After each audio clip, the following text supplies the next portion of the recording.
하나님 말씀 로마서 1장 9절, 10절 두 절을 봉독하겠습니다.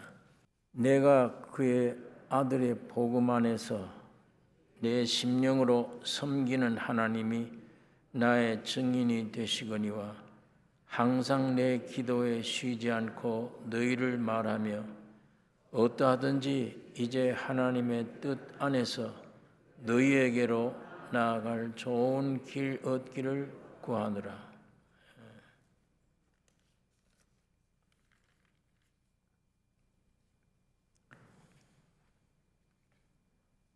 내가 그의 아들의 복음 안에서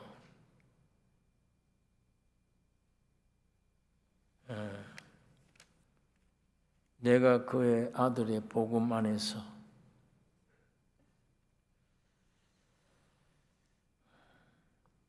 예수는 우리 육신적으로는 예수님을 아무리 봐도 그가 누구신지를 모릅니다. 주님이 계시를 우리에게 주시기 전에는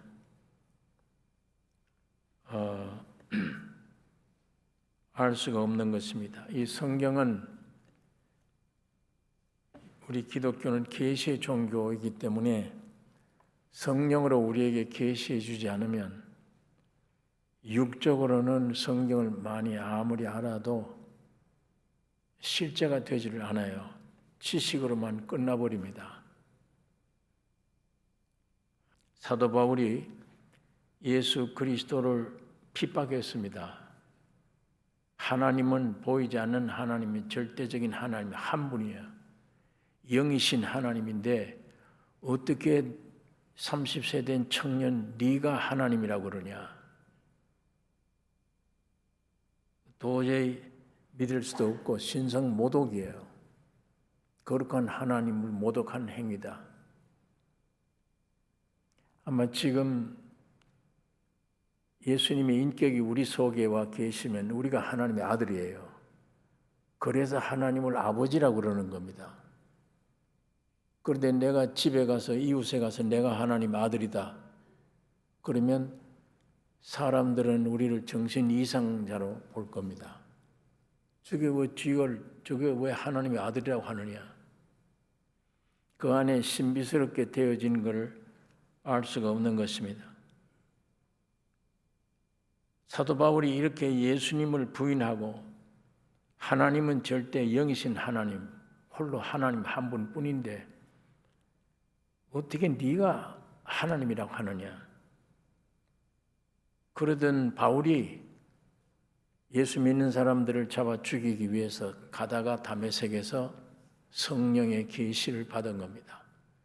육이 아니요 영적으로 성령의 역사로 사울아 사울아 부르는 소리가 들립니다. 네 신이니까 네가 비박하는 예수다. 예수란 청년 죽었는데 그분이 부활했다는 얘기냐? 부활했다면 사람이 아니지. 예수님이 부활하셨다고 이게 믿어지면 저 이스라엘 사람들은 절대 다 굴복해버립니다. 왜? 하나님이니까. 사람은 살아날 수가 없지. 그 예수가 부활했다면 그건 신이지. 사람이 아니다. 근데 이스라엘 민족들이 그걸 못 믿는 거예요. 부활을 믿지를 않아요. 그때 로마 병정 때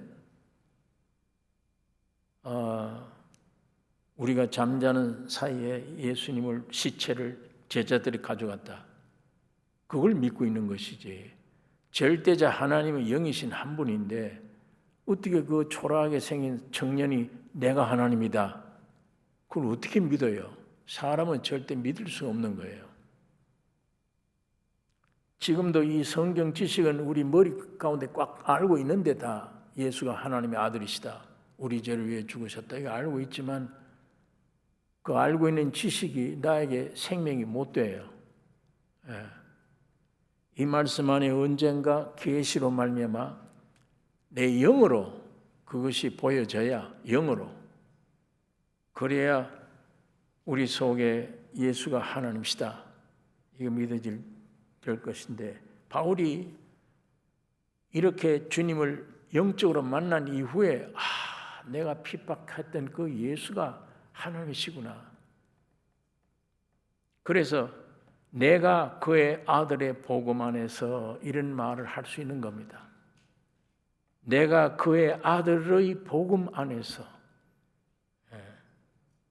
잘 알죠? 우리는 아들 예수 그리스도입니다.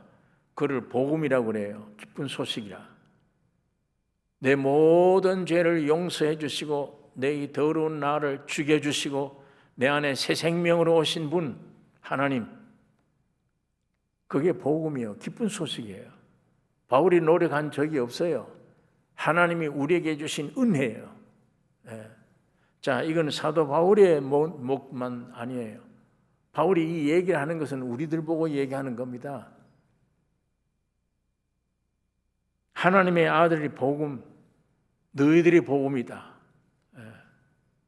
이걸 믿으라는 겁니다. 너의 행위로 되는 게 아니다. 하나님의 아들을 사람으로 보내서 우리들의 모든 죄의 모든 걸 다 짊어지고 십자가에 피 흘려 정결케 한 다음에 부활하셔서 우리 안에 생명으로 오셨다. 우리 행위로 되는 게 아니야. 하나님의 선물이라고 말씀을 합니다. 근데 왜 그게 내게 그런 감격이 안 이루어지냐? 믿지 않는 겁니다. 그게 믿지 않는 거. 그 말이 성경의 지식으로 들어와 있지만은 그거 믿지 않아요. 여기에서 여기까지 내려오는데 그렇게 힘들어요. 그게 성경은 지식적으로는, 육적으로는 지식으로 받아들이지만 영적으로는 생명으로 받아들여요. 실제로 받아들여요. 그러니까 그 예수를 이제 핍박하던 그 사람이 예수를 모신 다음에 그걸 다른 말로 먹으라고 그래요. 내 살과 피를 먹고 마시라. 그건 실제란 얘기예요. 예수 믿는 것은 먹는 것처럼 실제다. 밥을 먹으면 그 양식이 내가 되잖아요. 마찬가지로 예수를 먹으면 예수가 되는 거예요, 안에. 그만큼 실제가 되는 거예요. 그러니까 여러 말로 표현합니다. 믿으란 말을 먹으라, 마시라.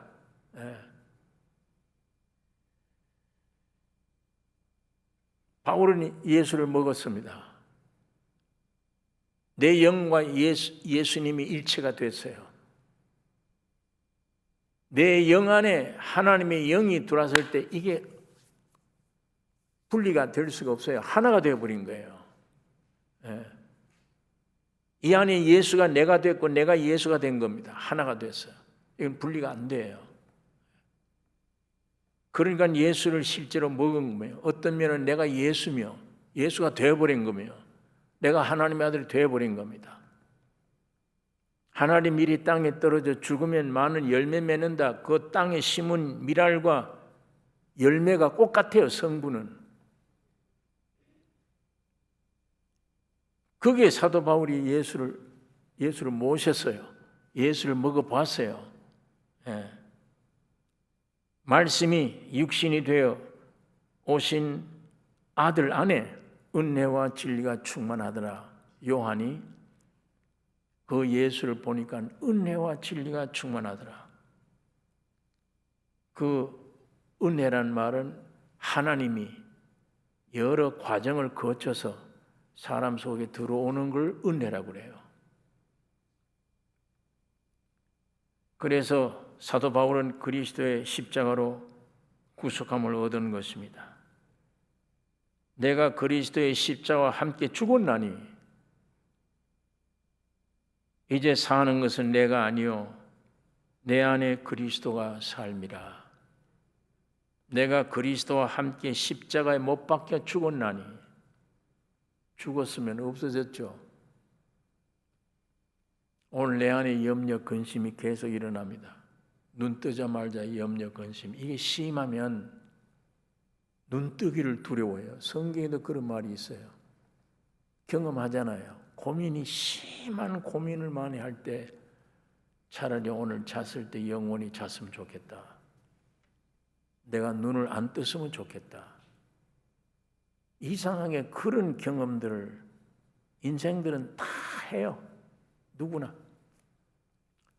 돈 있는 사람, 없는 사람, 지식 있는 사람, 없는 사람. 그런 게 관계에 있는 게 아니에요. 사람 본질 안에 인생으로 태어나면 죄와 사망이야. 죄와 사망의 뭉칩니다. 그러니까 끌려가는 길은 묘지밖에 없어요. 예. 별 짓을 다 해도 안 돼요. 묘지로 가야 돼요. 못 막아요, 그거. 묘지로 가는 동안에 죽은 자답게, 죄인답게 죄를 짓고 고통당하고 사람에게 배신도 당해보고 질병의 고통도 느껴보고 가만 앉아 있어도 몸은 편안히 있는데도 속에는 무거운 짐이 왔다 갔다 바빠요. 피곤해요. 가만 누워 있어도 그래. 피곤해. 왜? 안에는 가만히 있지 못해.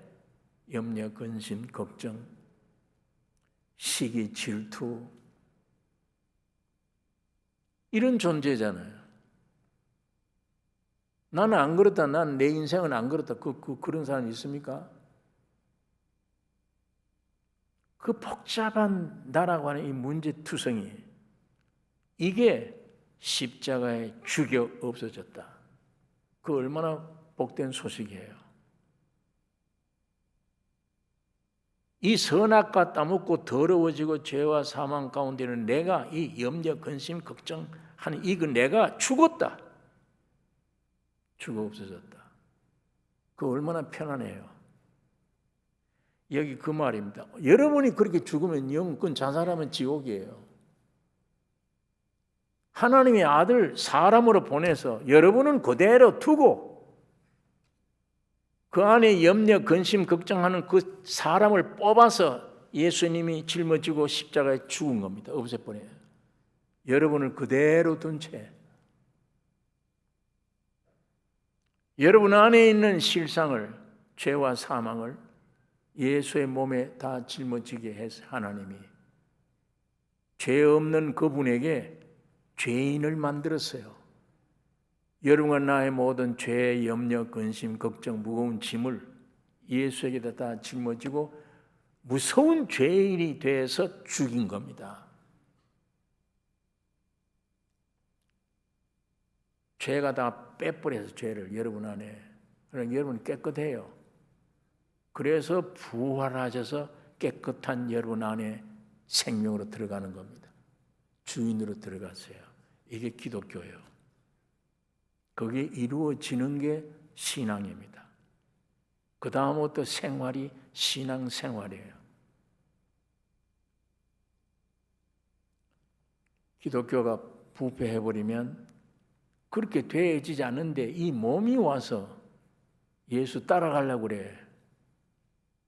그걸 신앙생활인 줄 착각을 해요. 그건 신앙생활이 아니에요. 얼마나 힘들어요. 어떻게 따라가 그 예수를.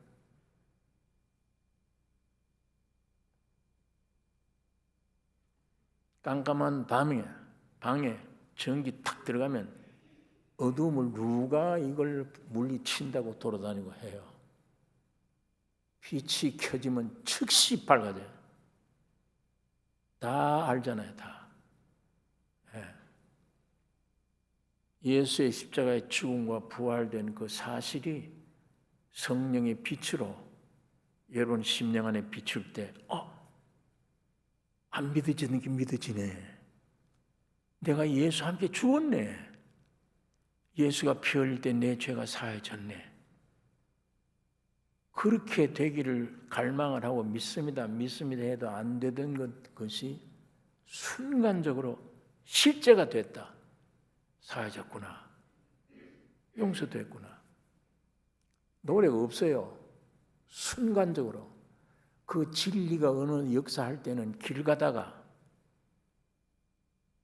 구렁텅이 펄쩍 뛰다가 자동차 운전하다가 성령으로 그것이 계시될 때 믿어져 버리는 거예요. 하나님이 공짜로 주신 선물입니다.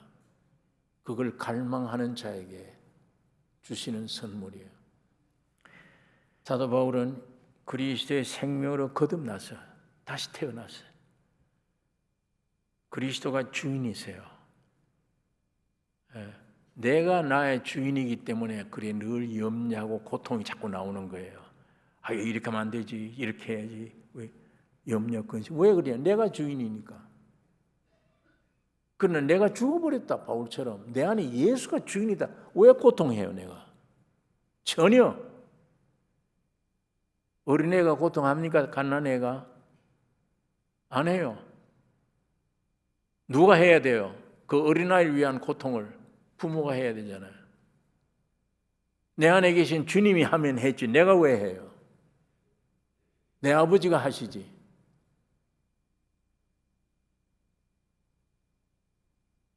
예수님이 사도 바울의 주인이십니다.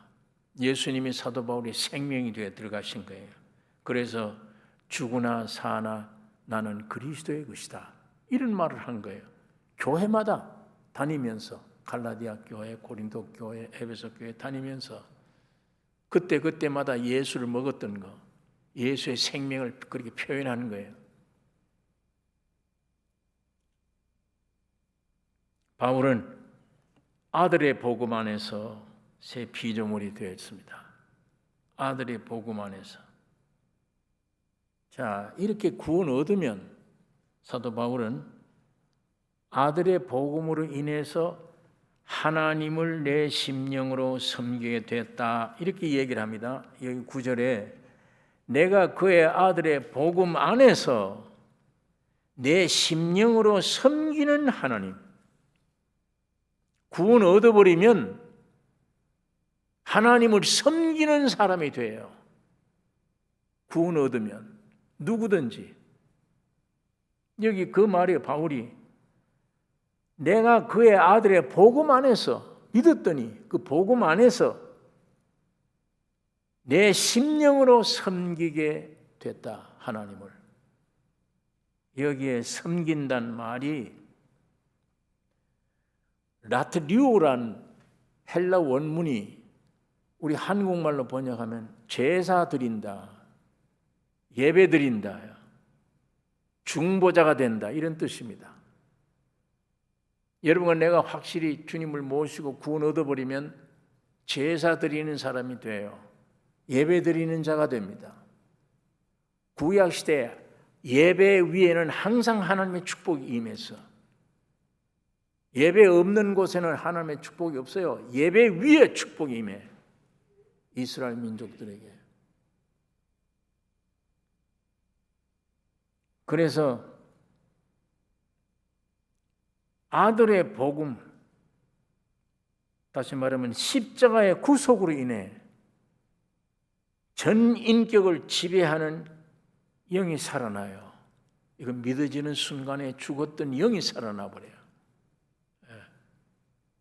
그 영이 살아나면 그 영이 내 인격을 지배하는 거예요. 전부 다 영혼, 몸 다. 영이 살아났다는 말은 예수님의 영이 내 안에 오셨다는 얘기예요. 예수의 생명이 내 안에 오셨다는 얘기입니다. 아까 예수의 생명이 내 안에 오시면 내 영과 일치가 돼 하나가 돼요. 이게 분리가 안 돼요. 하나예요. 예수 그리스도 안에 감추어져 있는 거예요. 그래서 사도 바울이 골로새서 2장 5절에 내가 너희들 지금 몸은 떠나 있다. 이때 바울이 감옥에 있었어.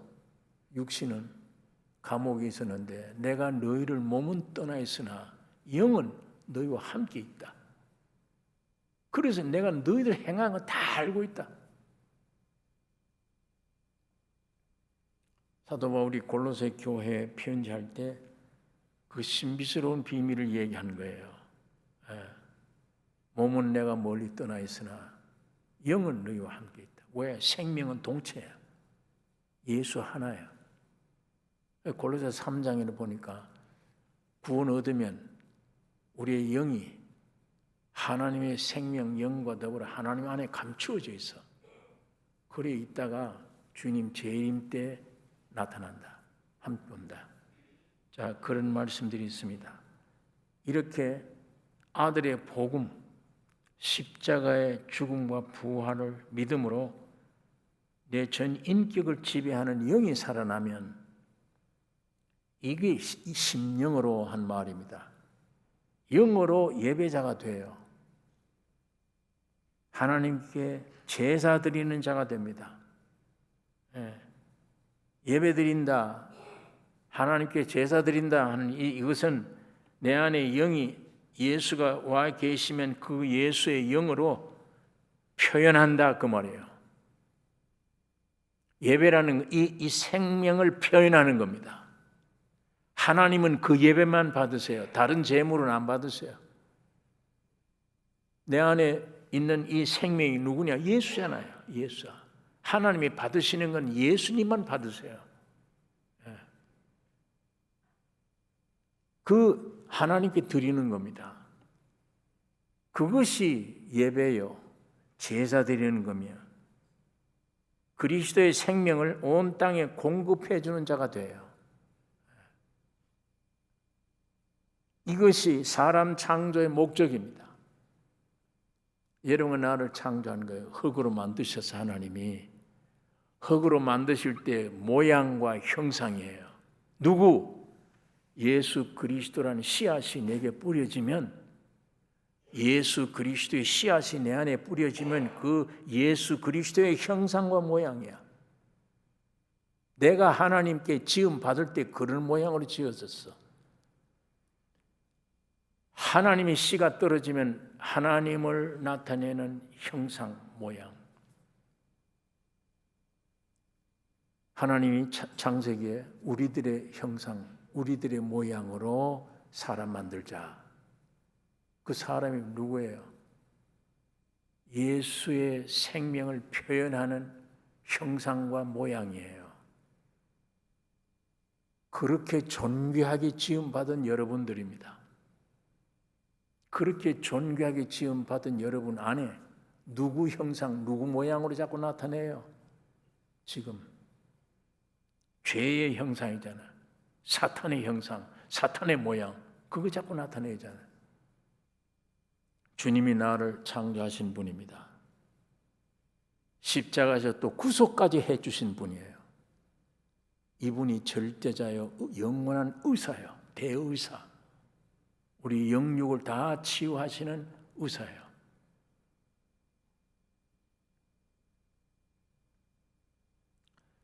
여러분, 그래서 영이 살아나면 참 진정한 예배자,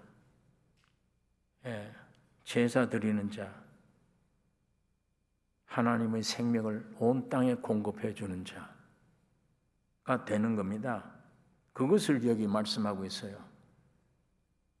그의 아들의 복음 안에서 내가 내 심령으로 섬기는 하나님, 하나님은 영이시니 예배하는 자가 신령과 진정으로 예배할지니라. 이것이 구원 얻은 자의 마땅한 삶입니다. 구원 얻은 자는 하나님께 예배하는 것, 하나님께 제사 드리는 것, 중보의 역할을 하는 것.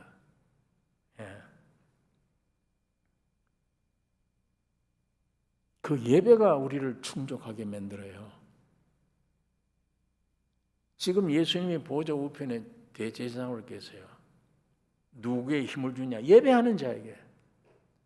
내가 세상에 있을 때 뿌리고 내려온 피, 경배하는 자에게, 그 증거하는 자에게 대제사장은 역사해요.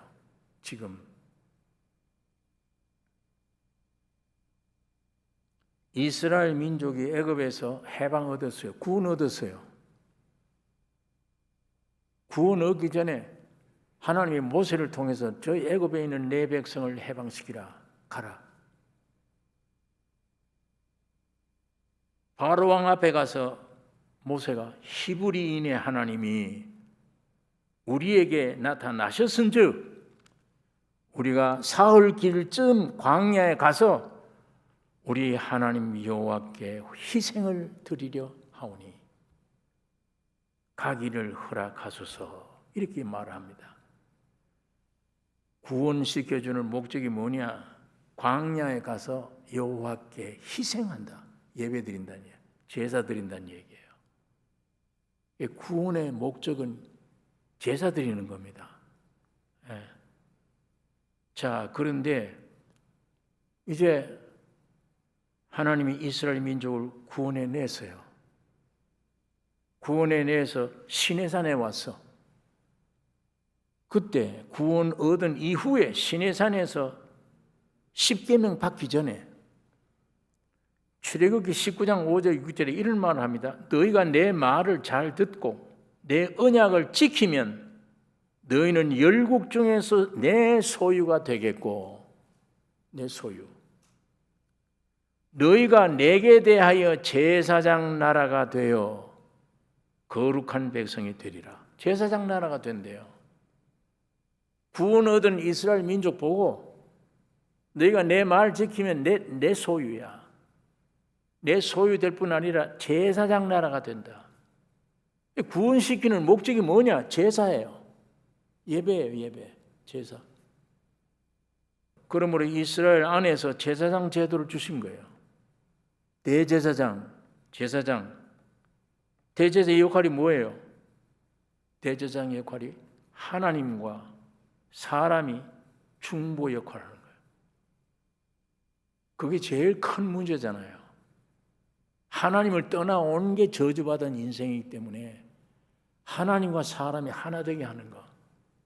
이거 이상 큰 일이 없어요. 이거 이상. 오늘 여러분의 1000가지, 10,000가지 개인적으로도 문제가 많아요. 그 해결, 주님과의 연결이에요. 하나님과 하나 되면 깨끗이 끝나요. 어떤 문제든지, 영의 문제든지, 육의 문제든지. 제사장 역할이 얼마나 위대해요. 이스라엘 민족에는 제사장 제도가 없으면 안 돼요. 못 살아요, 그 민족은. 그러니까 구원 얻자마자 하나님이 나에 대한 제사장 나라다, 너희가. 구원시킨 목적이 그겁니다. 하나님과 사람 사이를 중재하는 게, 또 하나님께 제사, 제물 드리는 일을 제사장이 합니다. 그 제물 드릴 때마다 하나님의 축복이 임한다는 말이 뭐냐? 오늘 여러분 안에 예수님이 내 안에 오셔서 이분 제물이잖아요. 이분이 내 모든 죄를 용서해 주신, 피 흘리고 용서한 제물이에요. 이분에 의해서 행동을 드리면 아버지가 제일 기뻐해요. 여러분들이 천사같이 살아도 하나님 그거 안 받으세요. 예수가 여러분 안에 들어가서, 내 안에 들어가서 그의 예수님이 움직임으로 장갑처럼 내가 예수의 생명을 따라 사는 삶이 예수의 삶이야. 전부 아버지가 기뻐해요. 그게 받으시면 전부 축복이에요. 전부 축복이야. 사는 거예요. 사람들이 살아. 그 얘기를 들으면. 오늘 예수님을 인격적으로 모셨다. 10사람이 모여서 앉아서 뭘 하고요? 안에 예수가 있다면 뭘 할 거예요? 무슨 얘기가 나옵니까?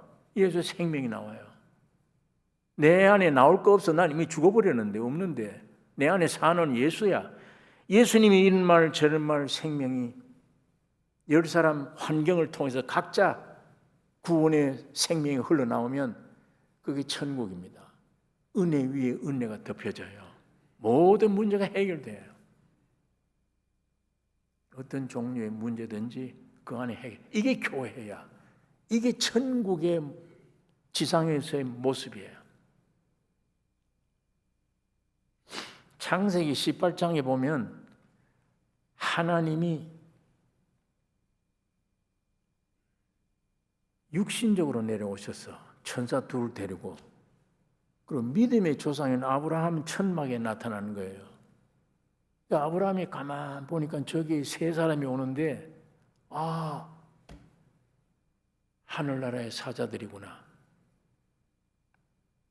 그걸 알고 대접했습니다.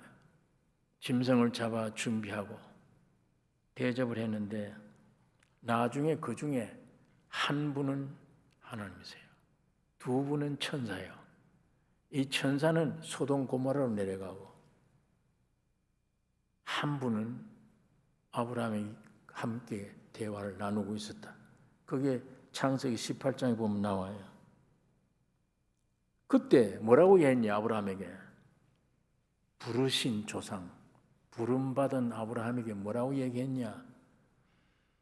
내게 약속한 아들 네게 준다. 곧 아들 주실 걸 재차 약속하고, 두 번째는 세상이 망한다.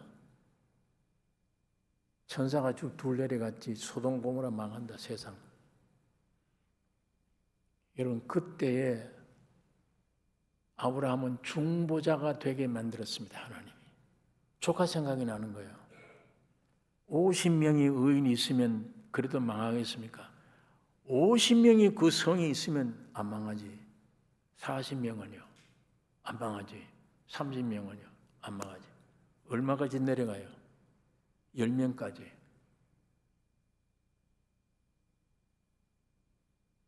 그 소돔 성에 의인 10명만 있어도 멸망하지 않는다.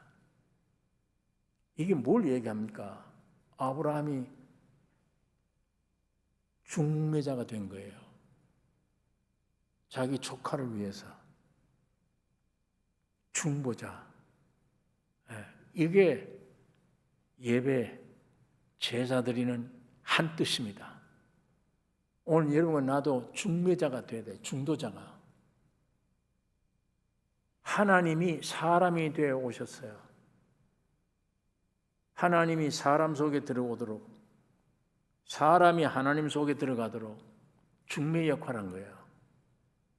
오늘 여러분 안에 예수 그리스도가 있으면 믿지 않는 사람에게 중재 역할을 해야 돼요.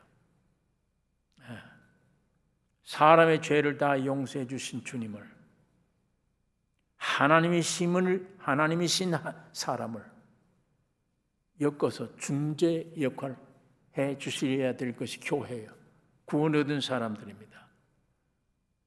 그게 구원 얻은 사람은 해야 될 일이 뭐냐? 제사 드리는 거, 예배 드리는 거, 곧 중재하는 거. 그것입니다. 그러니까 두 가지 아브라함에게 나타나셔서 두 가지를 보여주신 거예요. 아들 준다. 네가 중재 역할을 해라. 마찬가지로 지금도 하나님이 여러분 나를 왜 부르셨어? 아들 주시려고. 예수 그리스도를 여러분에 주시려고. 그 생명으로 주실 것과 예배자, 중보자가 되게 하시는 겁니다. 그래서 여러분과 나를 부르셨습니다. 오늘 이 신약시대에 참 대제사장이시여 마지막 제물로 오신 예수 그리스도가 십자가에서 다 이루셨어요. 이제는 성전이 없어져 버렸어. 건물이. 반드시 예배 때는 건물 안에 들어가야 돼. 성전 안에 들어가셔야 돼. 들어가서 짐승의 피를 가지고 들어가야 돼. 대제사장은 피를 가지고 들어가서 1년에 한 번씩 제사 드릴 때 이스라엘 민족 죄가 다 사해지는 거예요. 제사장 역할은 물론 있습니다. 그러나 대제사장은 1년에 한 번씩 들어가서 피 흘린 양을 피를 가져가면 다 해결돼요. 그런데 예수님이 오셔서 이제 그게 구약시대 그 모든 대제사장, 그 모든 제물이 예수님이셔야 오셨어. 주님이 십자가에 죽고 십자가로 단번에 제물로 드리셨어. 이제는 제사 드릴 게 없습니다. 성전에 들어갈 필요가 없습니다. 왜? 여러분이 성전이 되어버린 거예요. 주님이 십자가에 죽고 부활하심으로 이제는 사람이 성전이 됐어. 건물이 아니야. 여러분 안에 지금 생명이 있잖아요. 예수가. 말씀이. 예수님이 이 안에 와 계시잖아요. 이젠 제사가 뭐냐 그러면 제사 드릴 거 없어. 구약시대 제사는 없어요. 이제 끝났어요. 다. 성전이 없어졌는데 어디 가서 제사 드려? 여러분 몸이 성전이 되어버렸는데 제물이 예수님으로 마지막이에요. 이제는 그러면 오늘 이 시대 예배가 뭐예요? 여러분이 성전이 되었기 때문에 여러분 안에 와 계신 주님이 내 안에서 움직이면 그 움직임을 표현하면 순종에 사는 삶이 예배입니다.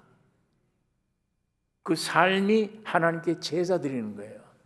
계속 예수가 나오니까 나를 통해서 예수의 생명, 예수의 삶, 예수의 사상, 그게 나에게 자꾸 나오니까 하나님이 그거 받으시는 거예요. 산예배. 그걸 로마서는 1장부터 11장까지가 어떻게 해야 그리스도인이다, 이거 설명해 놓은 책이에요. 그 다음에 12장부터 끝장까지는 이런 사람이 이런 생활해야 된다, 그게 12장부터예요. 절반은 그리스도인이 이거다, 이게 그리스도인이다. 그 그리스도인의 삶이 어떠냐, 12장부터 이거다. 자, 그러니까 12장의 1절에 뭐라고 돼요? 너희 몸으로 하나님이 기뻐하시는 거룩한 산 제사로 드리라. 이것이 합리적인 영적 예배니라. 그게 제사 드리라. 몸으로, 이 몸으로 제사 드리라. 그것이 영적 예배니라.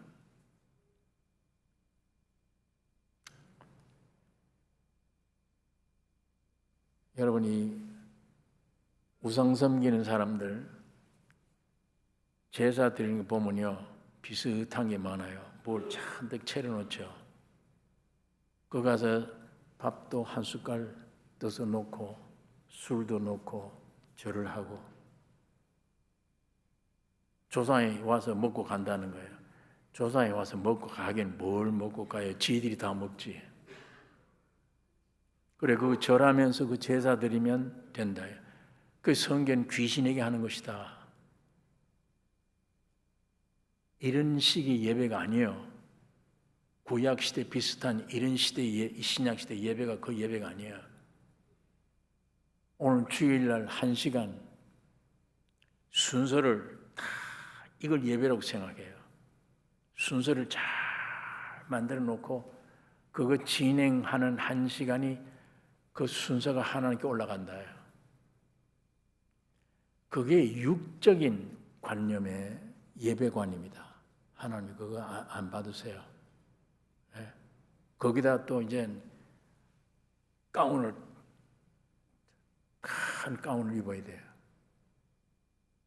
제사장처럼.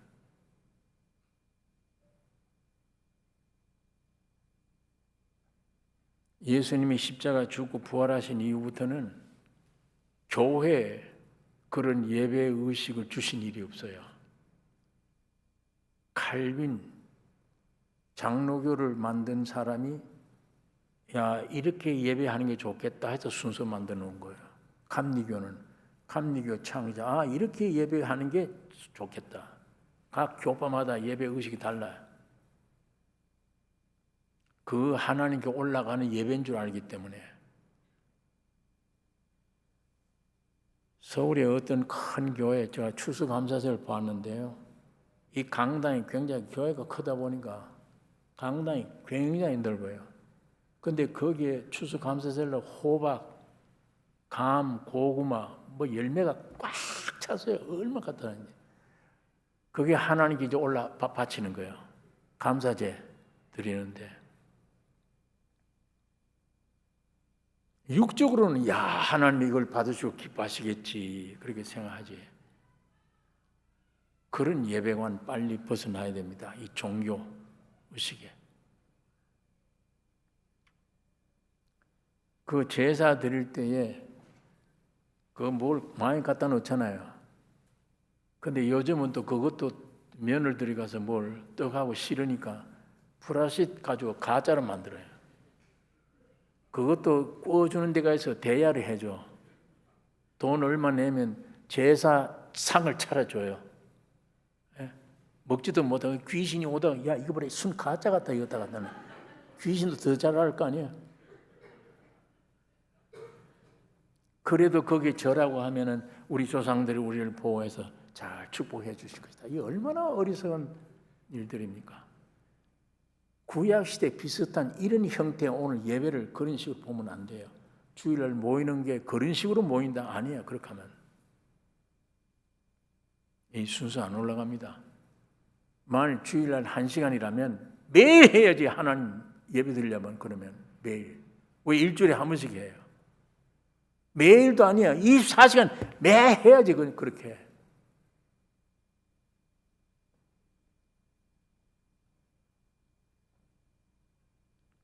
서울교회에서 처음에 예배 보는데 주보가 없었어요. 왜 그러냐면 설교 시간에 설교는 안 듣고 주보 가지고 그냥 제일 보기 싫거든. 보니까. 그리고 거기 찬송하는데 일어서라 앉으라. 뭐 그거 해놓은 주보 왜 필요해 그걸. 이래서 찬송합시다 부르면 되지.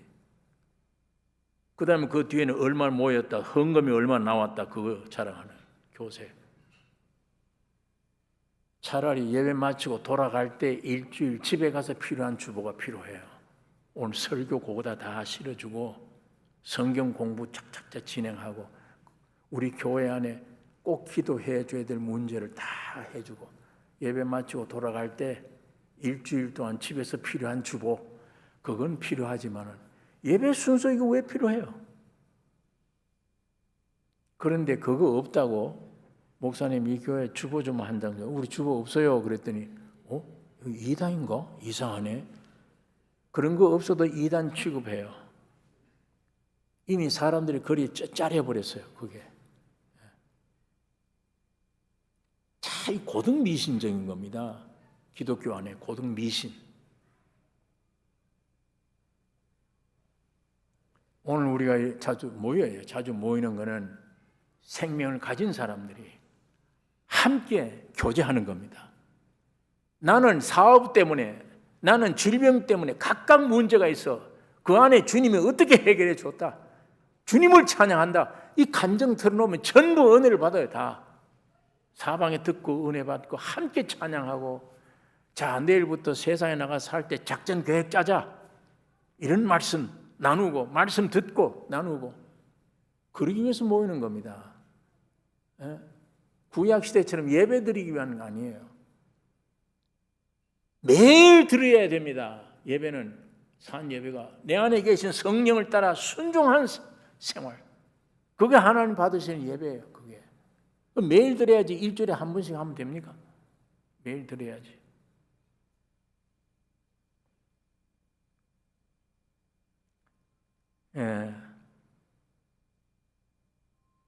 그래서 오늘 여기 말씀 보면 내가 그의 아들의 복음 안에서 내 심령으로 섬기는 하나님이 나의 증인이 되시거니와. 이 아주 바울이 이 맹세 비슷한 얘기를 하잖아요. 하나님이 내 증인이다. 로마 교회 얼마나 자신이 참 보고 싶어하는 진실됨을 증명하기 위해 한 말입니다. 거기 보니까 항상 내 기도에 쉬지 않고 너희를 말하며 한 번도 이들을 만나지 못한 교회예요. 바울이. 지난번에 말씀드린 것처럼 로마 교회는 사도 바울이 개척한 교회가 아닙니다.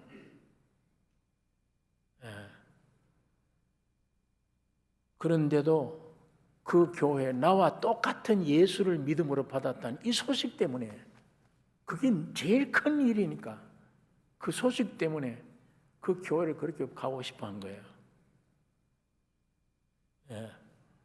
그래 한 번도 만나보지 못했지만 그러면서도 그 교회를 위해서 중보기도 한 거다. 내 기도에 너희를 꼭 빠뜨리지 않고 기도하고 있다. 자, 10절에는 말씀 보면 어떠하든지 이제 하나님의 뜻 안에서 너희에게로 나아갈 좋은 길 얻기를 구하노라. 이렇게 소망했는데 여러분 이 바울이 로마 교회 가기를 그렇게 원했지만 그 길이 쉽게 보이질 않아요. 그러니까 굉장히 안타까워하면서 언젠가는 내가 가게 될 것이다. 이 소망을 가지고 계속 중보 기도를 한 겁니다. 여러분 이게 우리 아담의 사람 보통 사람은 안 돼요. 내 친척 가족인데도 이걸 위해 기도를 안 하는데, 예? 어떻게 보이지도 못 한 번도 못 본 로마 교회에서 그렇게 기도할 때마다 기도한다. 그게 사람입니까? 아담의 사람이 그렇게 할 수 있습니까? 여러분은 어떻습니까? 여러분은 가족을 위해서도 이 기도 나옵니까? 부모, 형제, 자녀들 위해서도 이렇게 기도합니까? 안 되죠. 이게 사도 바울 안에 예수입니다. 주님의 생명이에요. 나는 죽었고 내 안에 사는 예수라. 예, 예수의 생명이 저렇게 해요. 사람인데 하나님처럼 움직여요. 사람인데. 이런 못난 죄인들이지만 주님의 생명이 우리 안에 충만히 오면 바로 예수님을 나타내는 삶. 예, 이게 예배예요. 이게 제사입니다. 이게 중재자입니다. 중보자예요. 하나님은 구원 얻은 사람에게 이 사명을 주시는 거예요. 왜? 거기에 축복이 있기 때문이에요.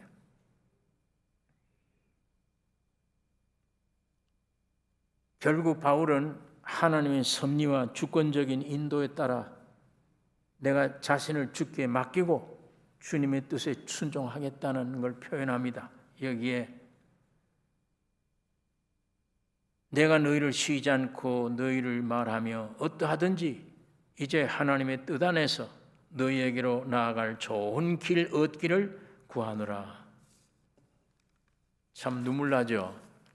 이렇게 로마 교회 가기를 만나기를 원했던 바울 못 만나고 결국 한 번 마지막 갑니다. 갈 때 사도행전 27장에 나와 있어요. 죄수의 몸으로 끌려가요. 로마로. 죄수의 몸 되어져서라도 로마에 가서 예수 나타내기를 원하는 겁니다. 바울이. 그래서 바울의 일생은 정말 자기는 없어요. 내 안에 계신 예수님의 생명을 쫓아 산 일생이에요. 오늘 바울만 위대해서가 아닙니다. 오늘 이 바울이 이 간증은 여러분 내가 이 길로 가야 된다고 주님이 말씀하고 있습니다. 이 신앙 가져야 된다. 나는 끝내고 예수의 생명이 내게 충만하게 있어야 된다. 하나님과 나 사이에 깊은 관계를 맺어야 한다. 오늘 이 축복이 바울이 이 간절한 간증이 여러분 나에게 충만키를 원합니다. 기도하십시다.